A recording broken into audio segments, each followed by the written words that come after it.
जय श्री राम। राधे राधे। राधे कृष्णा। राधे राधे। सभी को हर हर महादेव। जय श्री शंभु। महादेव की कृपा, माँ पार्वती की कृपा सदा सभी बनी रहे, ऐसी प्रार्थना है। और ये प्रार्थना तभी सफल होगी जब आप सभी लोग इस प्रार्थना के हिसाब से कार्य करेंगे, अर्थात ईश्वर से जुड़ेंगे। देखिए, सार्थक तभी कोई कार्य होता है जब हम पथ प्रशस्त करते हैं। हम जब मार्ग पे चलेंगे किसी पे जो हमें पाना है, तब ईश्वर भी हमारे ऊपर कृपा करते हैं। जय श्री कृष्णा। देखिए, बिना भोजन के, और भोजन पकाने के बाद जब तो थाली में निकाल के खुद भोजन मुंह तक नहीं जाएगा तब तक पेट नहीं भरेगा।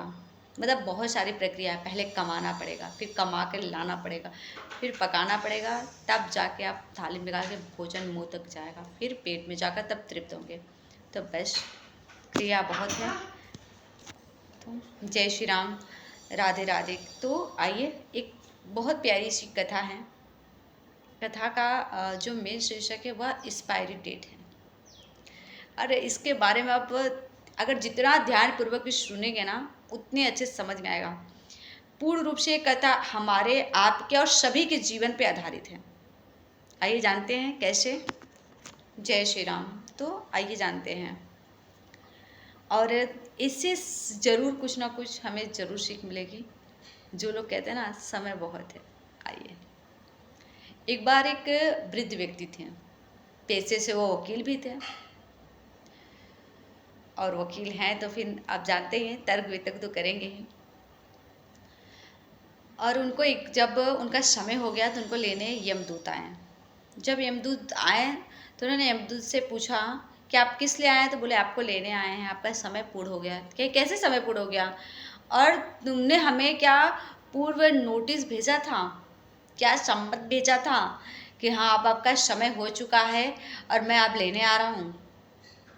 ऐसा तो तुम कहीं नहीं हमको भेजे थे, तो फिर मैं भला कैसे जाऊँगा?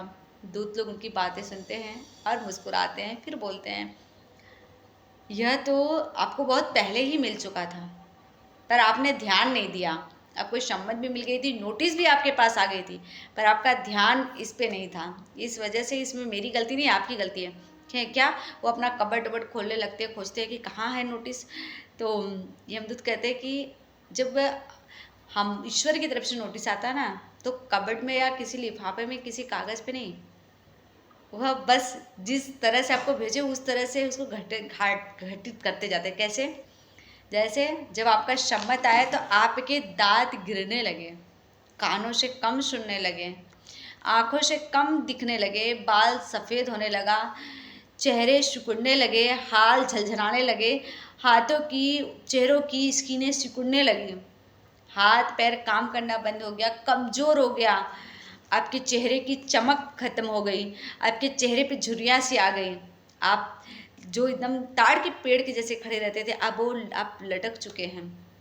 आपकी जुबान आप कांपने लगी है, शब्द शुद्ध नहीं निकल पाते, हाथ में कपकपी सी आ जाती है, बोलने में रुक रुक के बोलने लगते हैं।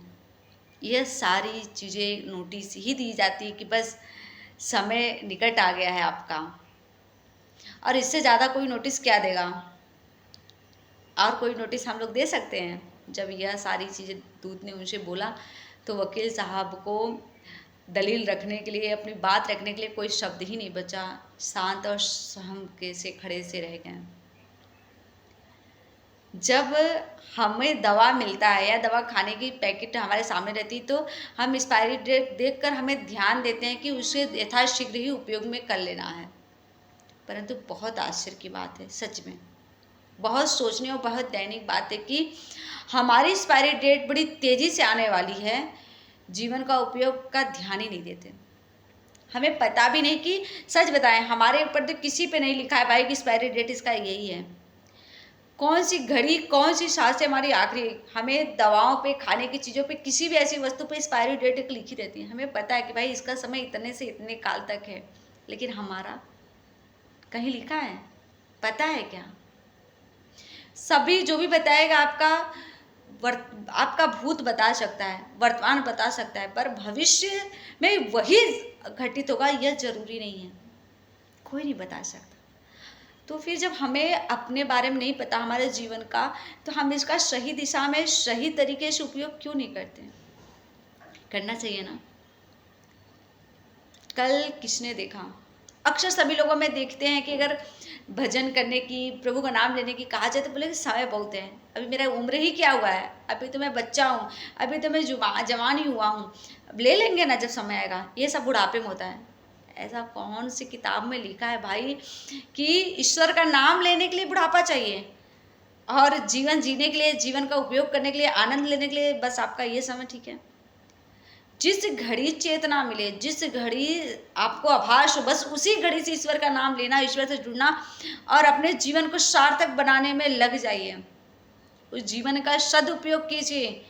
ईश्वर ने आपको संसार में भेजा है बहुत सारी चीज़ों में, सब पे आप विलुप्त रहिए, लेकिन ईश्वर को विलुप्त ना करिए, ईश्वर को भूलिए नहीं, उनमें जुड़े रहिए, उनमें आस्था, प्रेम, भाव, भक्ति, भजन करते रहिए, क्योंकि जीवन का एक्सपायरी डेट कभी भी आ सकता है, किसी वक्त आ सकता है। तो हर घड़ी आपकी आखिरी घड़ी हो ऐसा सोचकर ईश्वर सदैव जुड़ते रहिए, सदैव सत्य भावना रहे, सत्य विचार रहे, सत्य मार्ग रहे, वाणी में मधुरता, शुद्धता और गुणवत्ता रहे, जिससे कि आपको भी जाते समय अफसोस ना हो और ले जाने वाला भी अफसोस ना करे कि किसको ले जा रहे हैं, भेजे थे किस कार्य के लिए और क्या कार्य कर रहे हैं। बात हो सकती है किसी को कड़वी लगे, हो सकता है किसी को शहद लगे और किसी को लगे बस ऐसी फालतू है, पर सत्य यही है कि समय समय की बात है। जब समय जैसी आती है बातें वैसी समझ में आती है लोगों को। तो समय रहते अगर समझ गए तो बस समय भी आपका सम्मान करेगा और आप भी अपने जीवन को सार्थक बना पाएंगे। तो बस जीवन को सही दिशा में देखिए। बहुत समय है यह भ्रम ना पालिए, बस यही पल आपका है यह मानकर ईश्वर की भक्ति और अपने जीवन को सार्थक बनिए, तब तो आनंद है। कथा यदि रोचक लगे तो अपने जीवन में इसको धारण कीजिएगा, बस सुनकर कहकर खत्म नहीं करिएगा। तो जय श्री कृष्णा, हर हर महादेव सभी को।